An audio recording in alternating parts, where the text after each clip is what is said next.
শুভ সকাল। আজ অমর 21শে ফেব্রুয়ারি, আন্তর্জাতিক মাতৃভাষা দিবস।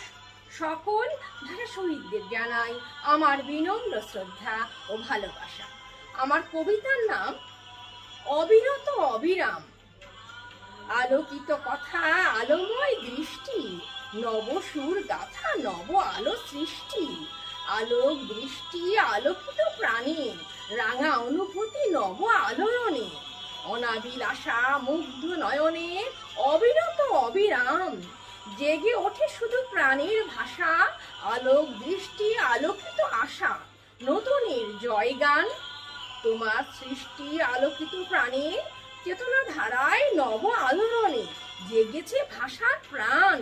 21 তুমি চির অম্লান, দিয়েছ আমাকে মাতৃভাষা অবিরত অবিরাম।